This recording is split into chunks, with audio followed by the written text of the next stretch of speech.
Hi guys! Hoje nós vamos ver aqui nesse vídeo 10 expressões muito usadas por falantes nativos de inglês no dia a dia. São expressões que eu já consegui incorporar para o meu vocabulário e eu quero passar para vocês também. Mas quem vai explicar cada uma dessas expressões para vocês é um professor do Cambly, porque esse vídeo aqui está sendo patrocinado pelo Cambly, que é uma plataforma para você ter aulas com professores nativos dos Estados Unidos, do Canadá e da Inglaterra. No Cambly você encontra professores particulares de inglês 24 horas por dia lá no site, e você pode usar tanto pelo aplicativo de celular quanto no seu computador ou desktop. Você pode procurar os professores que estão disponíveis na hora ou agendar com um professor, como é o que eu fiz hoje. Eu vou mostrar aqui pra vocês com o meu celular. Então aqui são alguns professores que estão disponíveis agora, mas eu reservei uma aula. E vai aparecer a minha reserva aqui com o professor Alex, que é a pessoa com quem eu reservei minha aula. Então eu vou me conectar aqui com o Alex, eu vou dar um oizinho pra ele, e já ele aparece aqui explicando essas 10 expressões em inglês. E você pode ativar as legendas, como sempre, clicando aqui na engrenagem. Tem português e inglês. So, hello Alex, say hello to Brazil.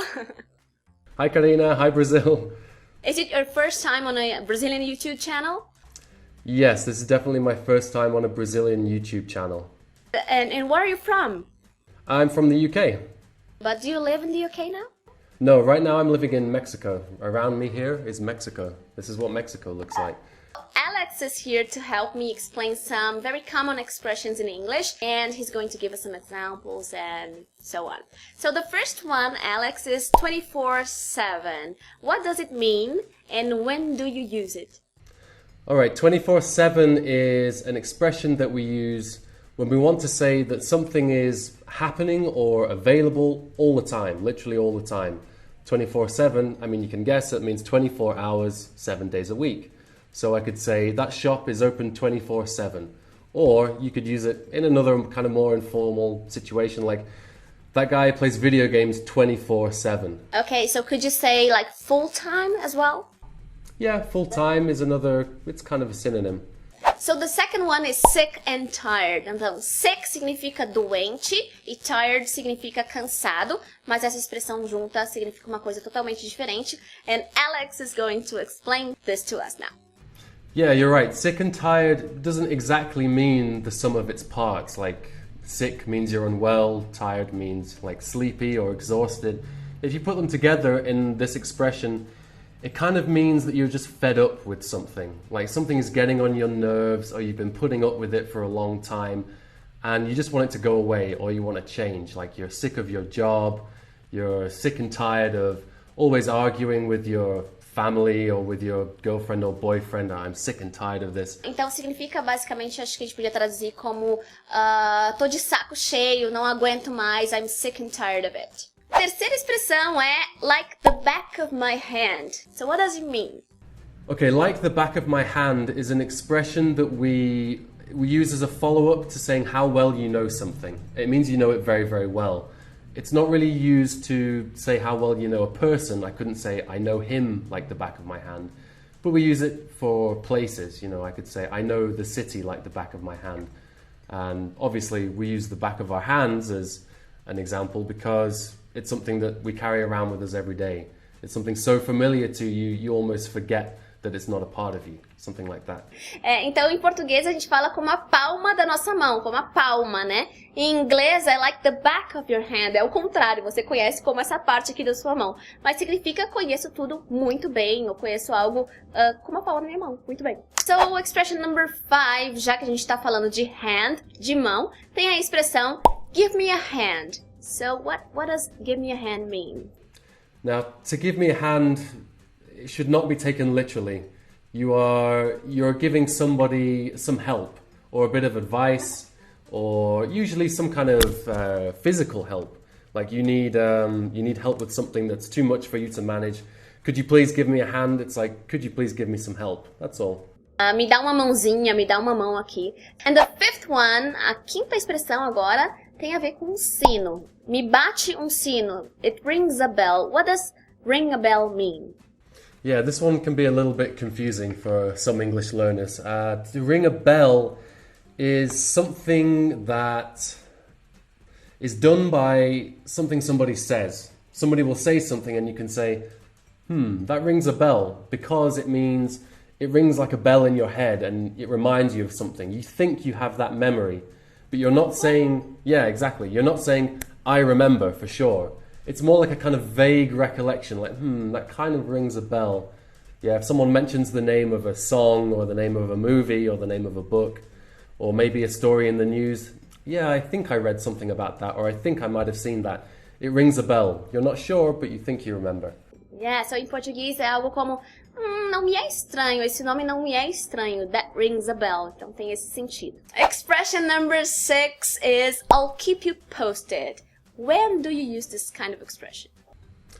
Okay, I'll keep you posted. That's an expression that we use when maybe you're making plans with a friend, or you're trying to make plans, or they want you to update them on a certain situation as it develops.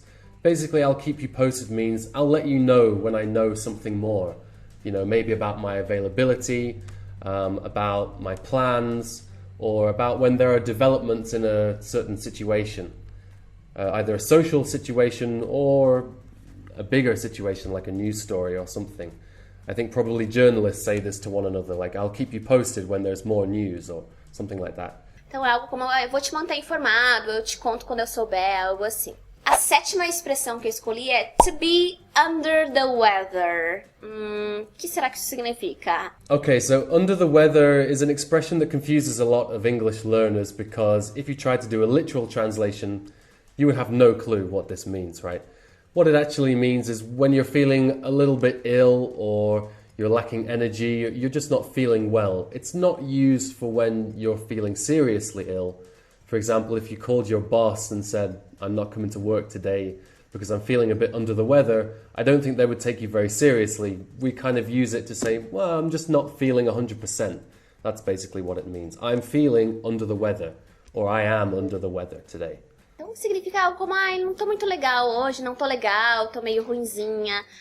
Quando você tá, assim, se sentindo um pouco sick. And it's funny because you said ill, so this is something that English people usually say, right? Because Americans would say sick.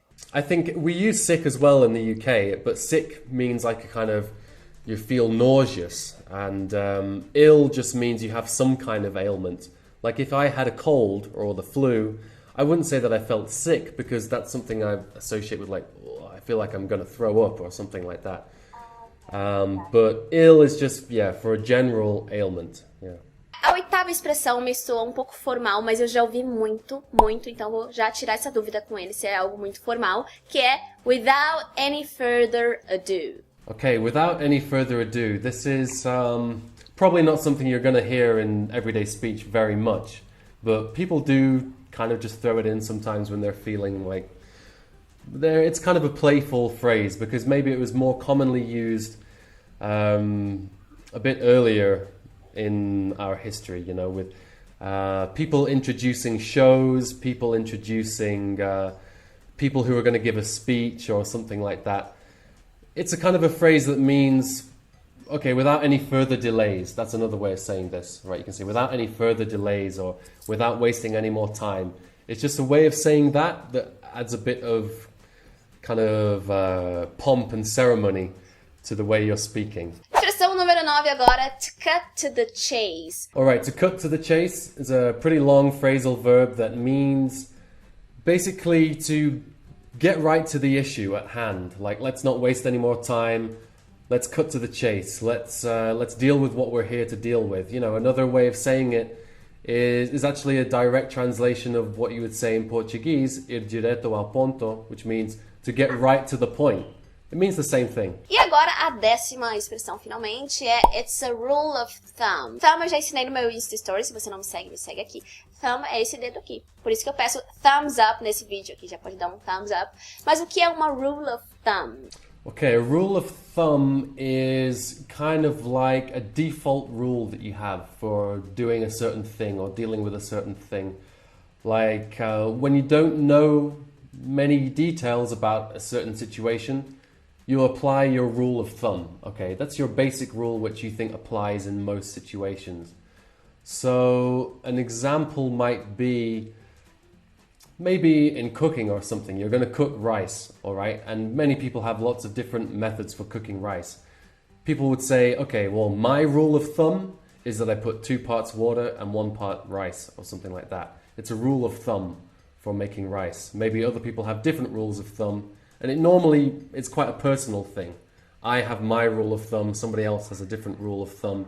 It's just like a personal habit or a personal kind of rule that you follow. Então a gente pode traduzir algo como a regra geral, a regra básica ou algo assim. So, thank you very much, Alex, for helping us with these expressions. Sure, thanks very much for having me, Carina. And if you want to have a class with Alex, you can find him on Cambly. It was a pleasure to be a part of this class with you, and Brazil, I hope I see you soon. Take care. Então eu espero muito que tenham gostado dessa aula assim diferente, meio à distância, porque eu acho que é bom às vezes a gente ter contato com a língua inglesa e aprender as coisas em inglês mesmo, ainda mais com legenda assim para quem precisa. E se você quiser testar o Cambly, se você achou legal, você pode entrar no site ou no aplicativo e colocar o meu código Carina, com C, né? E você ganha uma aula experimental de 15 minutos. E uma outra coisa bem legal que eu tenho a dizer sobre o Cambly é que quando você termina a sua aula, você recebe na hora ou alguns minutos depois o vídeo da sua aula. E você pode revisar, você pode ver a maneira que você estava falando, você pode escutar tudo de novo. E isso é realmente muito legal. E você pode inclusive fazer o download desse vídeo. E se você aprendeu alguma expressão nova, deixa aqui nos comentários qual expressão foi nova pra você, quais delas você já conhecia. E também, se quiser compartilhar alguma outra expressão que a gente não mencionou aqui, deixa aqui nos comentários para compartilhar aí com a gente. See you next video. Bye!